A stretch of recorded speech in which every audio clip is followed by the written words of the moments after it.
Flipkart application download કરવા માટે play સ્ટોરમાં જવું. પ્લે સ્ટોરમાં જઈ સર્ચ ઓપ્શનમાં ફ્લિપકાર્ટ સર્ચ કરું. ફ્લિપકાર્ટ એપ્લિકેશન ઇન્સ્ટોલ કરવું.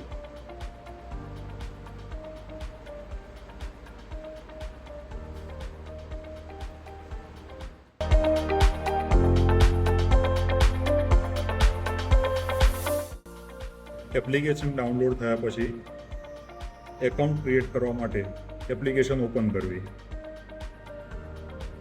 ક્રિએટ એકાઉન્ટમાં જાઉં. ફોર્મનું નામ,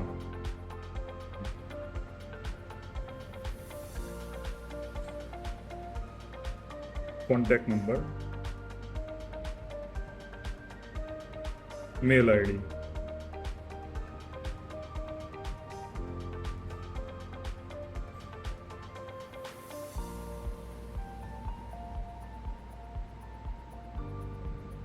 કોન્ટેક્ટ પર્સનનું નામ,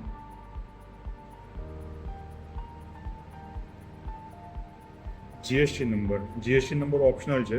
જો જીએસટી નંબર હોય તમારી બેટીનો તો એ નાખી દેવો અને ક્રિએટ પાસવર્ડ.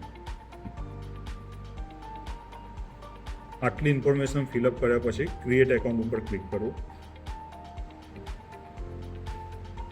એટલે એકાઉન્ટની જે રિક્વેસ્ટ છે એ રિક્વેસ્ટ ઓફિસ ઉપર જશે. ઓફિસ ઉપર ડેટા એકવાર તમારા વેરીફાય થયા પછી એકાઉન્ટ તમારું એપ્રૂવ થશે. એપ્રૂવ થયા પછી તમે એપ્લિકેશનનો યુઝ કરી શકશો. એકાઉન્ટ એપ્રૂવ થયા પછી એપ્લિકેશનમાં નોટિફિકેશન આવશે કે તમારું એકાઉન્ટ એપ્રૂવ થઈ ગયું છે. એપ્રૂવ થયા પછી લોગિનમાં જાઓ. લોગિનમાં ગયા પછી તમારો મોબાઈલ નંબર જે હશે એ ડાયલ કરો.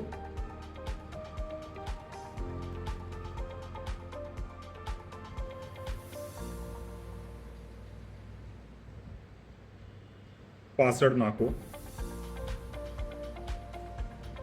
લોગિન કરવું.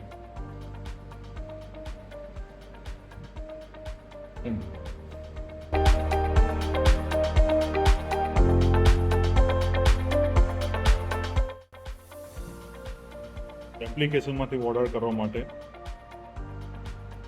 પ્રોડક્ટ સર્ચ કરવાની.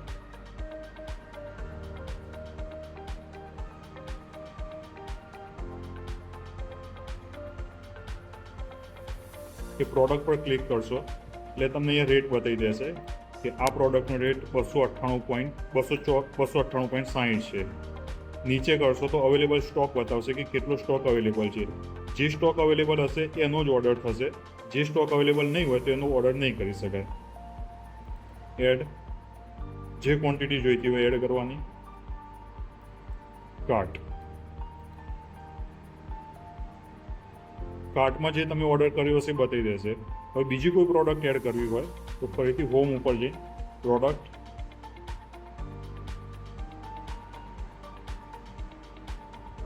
સિલેક્ટ,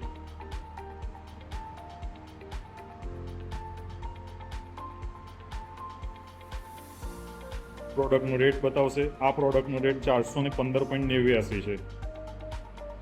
અવેલેબલ સ્ટોક છે. એડ,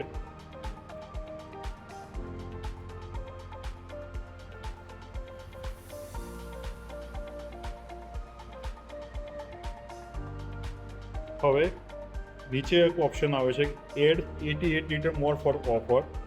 એટલે કે અત્યારે હાલ જે ઓર્ડર થયો છે એ 112 લીટરનો થયો છે.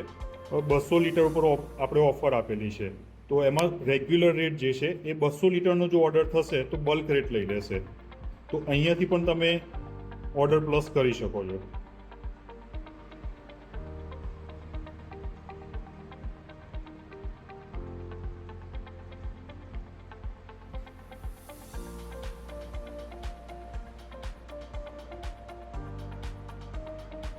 જેવો ઓર્ડર 200 લીટર ઉપર થશે તો ઓટોમેટિક જેટલી પ્રોડક્ટ હશે બધાનું બલ્ક રેટ લઈ લેશે.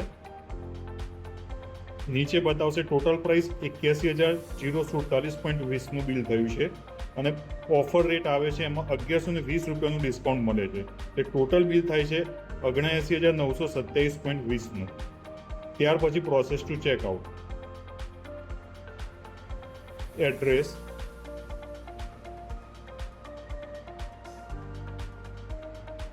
Place order.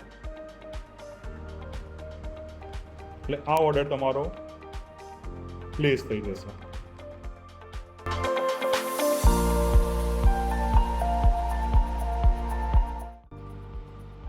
જેટલા બી ઓર્ડર પ્લેસ કર્યા હશે એ ઓર્ડરવાળું ઓપ્શન ખોલશો એટલે જેટલા બી ઓર્ડર નાખેલા હશે બધા ઓર્ડર અહીંયા બતાવશે.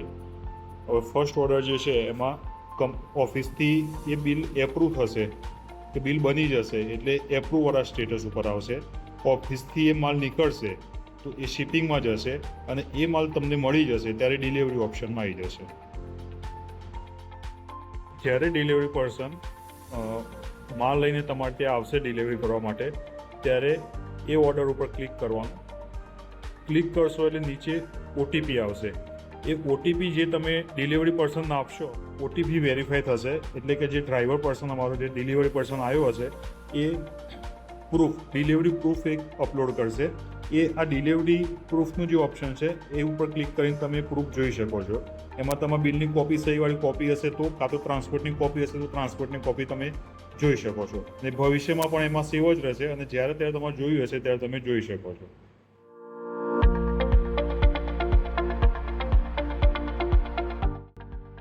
સાઈડની બિલિંગ પ્રોસેસ, ડિલિવરી પ્રોસેસ પૂરી થઈ ગઈ. આ જેવી પ્રોસેસ પૂરી થશે એટલે હવે હોમ ઉપર વોલેટ બેલેન્સમાં તમારું જે માલ ડિલિવર થયો હશે એની બિલની અમાઉન્ટ તમને બતાવી દેશે. વોલેટ બેલેન્સમાં સિલેક્ટ કરશો એટલે ટોટલી જે ડિટેલ છે અહીંયા બતાવી દેશે. સેલ્સમેનને તમે જે પેમેન્ટ આપો છો કે કેશ આપો છો, ચેક આપો છો કે ગૂગલ પેથી કરો છો એ અહીંયા ક્રેડિટ સાઇડમાં બતાવશે તમને. આ બિલની અમાઉન્ટ હતી 90,430ની તો તમે 90,430નું પેમેન્ટ આપ્યું સેલ્સ પર્સનને તો એ અહીંયા જમા બતાવી દેશે ક્રેડિટ સાઇડ. અને ટોટલ વોલેટ બેલેન્સમાં તમે પેમેન્ટ કર્યા પછી જે પૈસા આપો છો એના પછી જે બાકી રહેતું હશે એ ટોટલ એમાઉન્ટ તમને વોલેટ બેલેન્સમાં બતાવશે.